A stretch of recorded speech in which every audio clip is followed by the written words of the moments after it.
being concluded. Farewell to the Chairman Rajya Sabha, Honorable Prime Minister.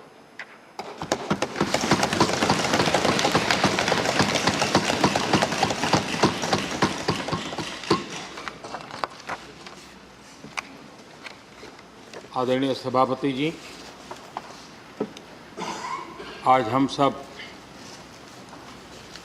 सदन के सभापति और देश के उपराष्ट्रपति आदरणीय श्री वेंकैया नायडू जी को उनके कार्यकाल की समाप्ति पर उन्हें धन्यवाद देने के लिए उपस्थित हुए हैं।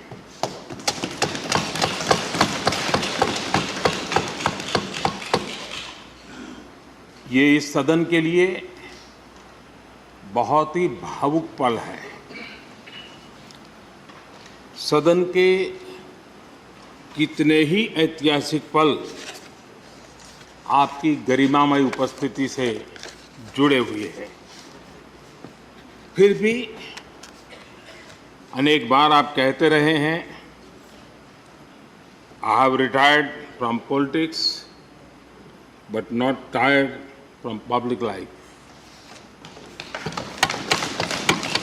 और इसलिए इस सदन को नेतृत्व देने की आपकी जिम्मेदारी भले ही पूरी हो रही हो, लेकिन आपके अनुभवों का लाभ भविष्य में सुदीर्घ काल तक देश को मिलता रहेगा। हम जैसे अनेक सार्वजनिक जीवन के कार्यकर्ताओं को भी मिलता रहेगा। आदरणीय सभापति महोदय, आज़ादी के अमृत महोत्सव में आज जब देश अपने अगले 25 वर्षों की नई यात्रा शुरू कर रहा है, तब देश का नेतृत्व भी एक तरह से एक नए युग के हाथों में है। हम सब जानते हैं कि इस बार हम एक ऐसी 15 अगस्त मना रहे हैं जब देश के राष्ट्रपति, उपराष्ट्रपति, स्पीकर, प्रधानमंत्री सबके सब वो लोग हैं जो आज़ाद भारत में पैदा हुए हैं।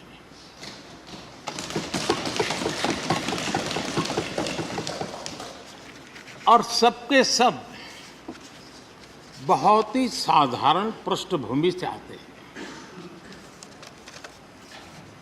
मैं समझता हूं उसका अपना एक सांकेतिक महत्व है,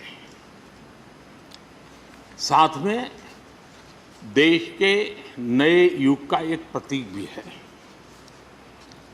आदरणीय सभापति महोदय, आप तो देश के एक ऐसे उपराष्ट्रपति हैं जिसने अपनी सभी भूमिकाओं में हमेशा युवाओं के लिए काम किया है।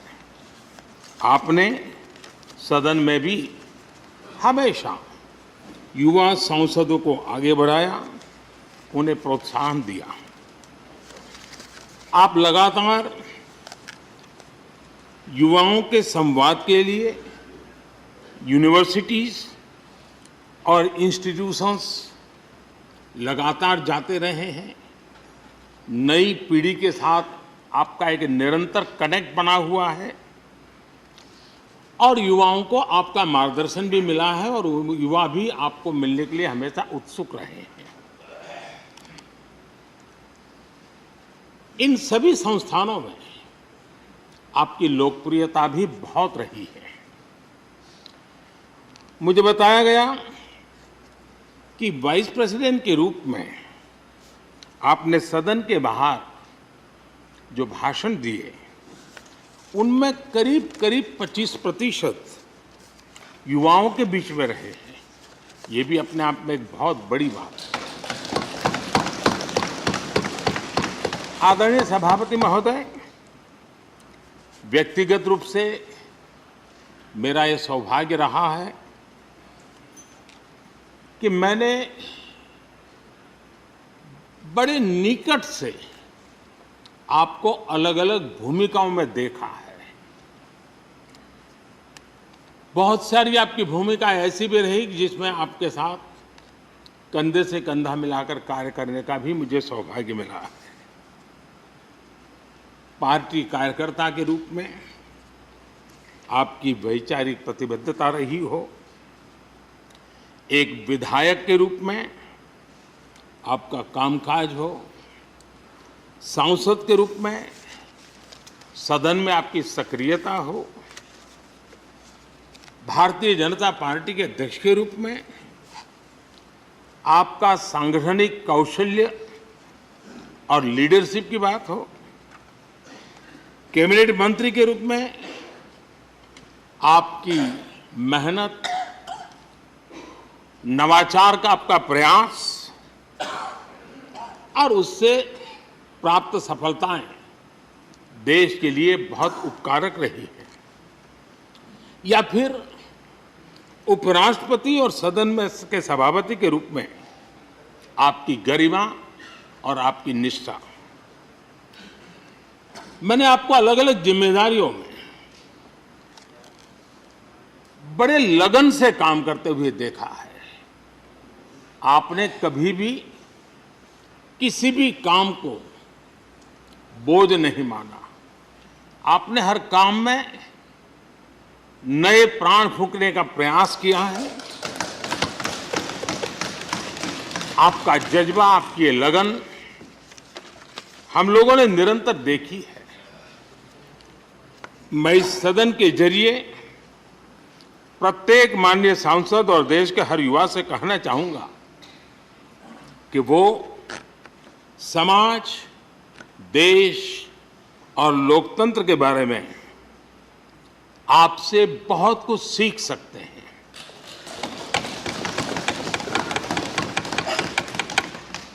Listening, learning, leading, connecting, communicating, changing और रिफ्लेक्टिंग, रिकनेक्टिंग जैसी किताबें आपके बारे में बहुत कुछ बताती हैं। आपके ये अनुभव हमारे युवाओं को गाइड करेंगे और लोकतंत्र को मजबूत करेंगे।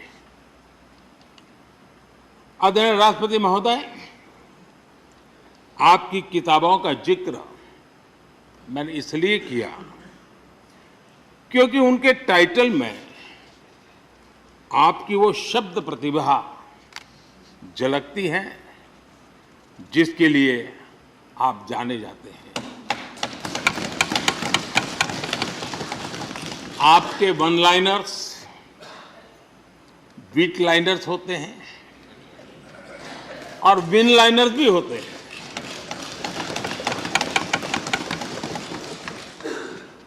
यानी उसके बाद कुछ और कहने की जरूरत ही नहीं रह जाती। Your each word is heard, preferred and reward and never countered.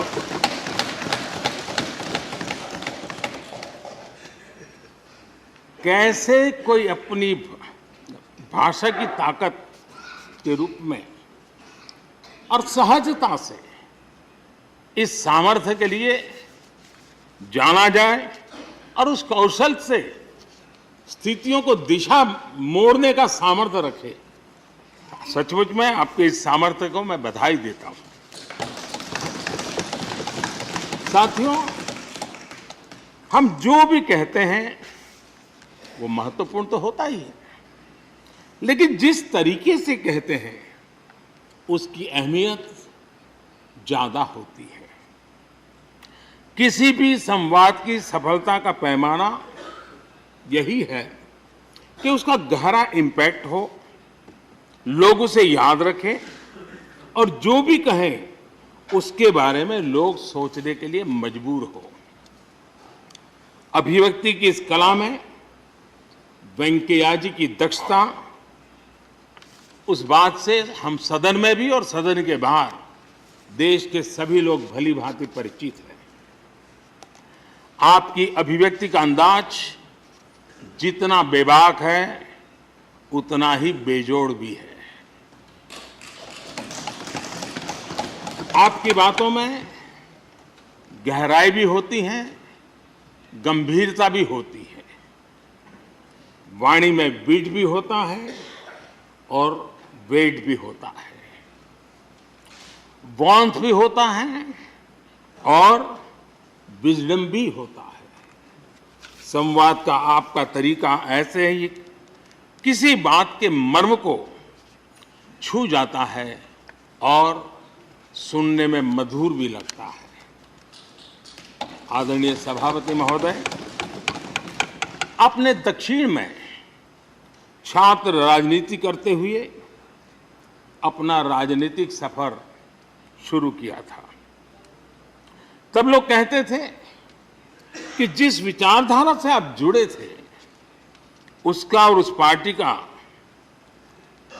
निकट भविष्य में तो दक्षिण में कोई सामर्थ्य नजर नहीं आता है, लेकिन आप एक सामान्य विद्यार्थी कार्यकर्ता से यात्रा शुरू करके और दक्षिण भारत से आते हुए उस पार्टी के राष्ट्रीय अध्यक्ष के शीर्ष पद तक पहुंचे। ये आपकी एक अविरत विचार निष्ठा, कर्तव्य निष्ठा और कर्म के प्रति समर्पण भाव का प्रतीक है। अगर हमारे पास देश के लिए भावनाएं हो, बात कहने की कला हो, भाषाई विविधता में आस्था हो, तो भाषा क्षेत्र हमारे लिए कभी भी दीवार नहीं बनती है। ये आपने सिद्ध किया है। आदरणीय सभापति महोदय, आपकी कही एक बात बहुत लोगों को याद होगी, मुझे तो विशेष रूप से याद है। मैंने हमेशा सुना है आप मातृभाषा को लेकर के बहुत ही टची रहे हैं, बड़े आग्रही रहे हैं, लेकिन उस बात को कहने का आपका अंदाज भी बड़ा खूबसूरत है।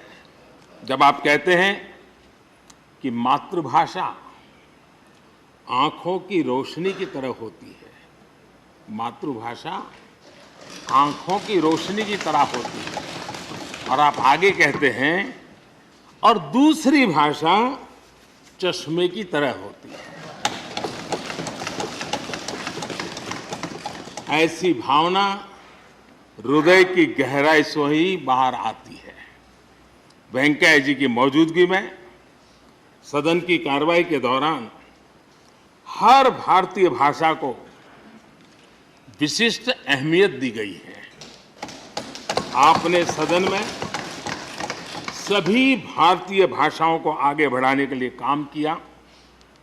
सदन में हमारी सभी 22 शेड्यूल लैंग्वेज में कोई भी माननीय सदस्य बोल सकता है, उसका इंतजाम आपने किया। आपकी ये प्रतिभा, आपकी ये निष्ठा आगे भी सदन के लिए एक गाइड के रूप में हमेशा हमेशा काम करेगी। कैसे संसदीय और शिष्ट तरीके से भाषा की मर्यादा में कोई भी अपनी बात प्रभावी ढंग से कह सकता है, इसके लिए आप प्रेरणापुंज बने रहेंगे। आदरणीय सभापति महोदय, आपकी नेतृत्व क्षमता, आपके अनुशासन ने इस सदन की प्रतिबद्धता और प्रोडक्टिविटी को नई ऊंचाई दी है। आपके कार्यकाल के वर्षों में राज्यसभा की प्रोडक्टिविटी 70% बढ़ी है।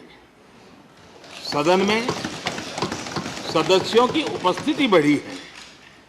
इस दौरान करीब करीब 177 बिल पास हुए या उन पर चर्चा हुई, जो अपने आप में कीर्तिमान है। आपके मार्गदर्शन में ऐसे कितने ही कानून बने हैं जो आधुनिक भारत की संकल्पना को साकार कर रहे हैं। आपने कितने ही ऐसे निर्णय लिए हैं जो अपर हाउस की अपवर्ड जर्नी के लिए याद किए जाएंगे। सचिवालय के काम में और अधिक एफिशिएंसी लाने के लिए भी आपने एक समिति का भी गठन किया। इसी तरह राज्यसभा सचिवालय को सुव्यवस्थित करना, इंफॉर्मेशन टेक्नोलॉजी को बढ़ावा देना, पेपरलेस काम के लिए ई ऑफिस सिस्टम को लागू करना, आपके ऐसे कितने ही काम हैं जिनके जरिए उच्च सदन को एक नई ऊंचाई मिली है। आदरणीय सभापति महोदय, हमारे यहाँ शास्त्रों में कहा गया है, न सा सभा यत्र न सन्ति वृद्धा न ते ये न वदन्ति धर्मम। अर्थात जिस सभा में अनुभवी लोग होते हैं वही सभा होती है, और अनुभव लोग वही है जो धर्म यानी कर्तव्य की सीख दें। आपने मार्गदर्शन में राज्यसभा ने इन मानकों को पूरी गुणवत्ता से पूरा किया है। आप माननीय सदस्यों को निर्देश भी देते थे और उन्हें अपने अनुभवों का लाभ भी देते थे, और अनुशासन को ध्यान में रखते हुए प्यार से डांटते भी थे। मुझे विश्वास है कि किसी भी सदस्य ने आपके किसी भी शब्द को कभी अन्यथा नहीं लिया।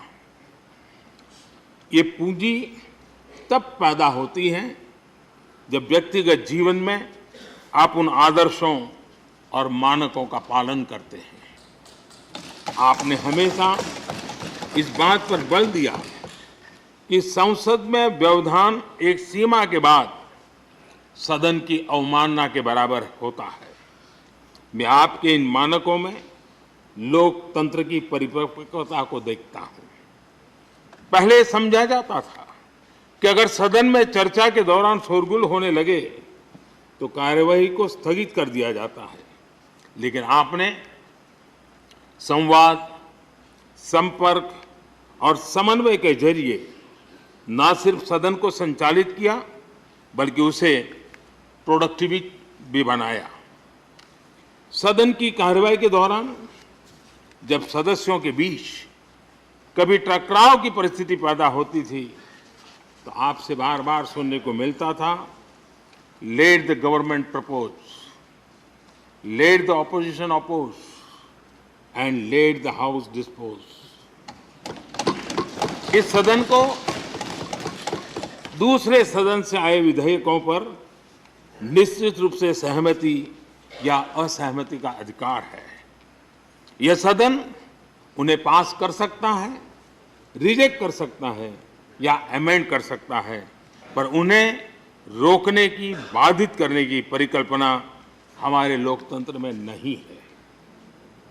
आदरणीय सभापति महोदय, हमारी तमाम सहमतियों और असहमतियों के बावजूद आज आपको विदाई देने के लिए सदन के सभी सदस्य एक साथ उपस्थित हैं।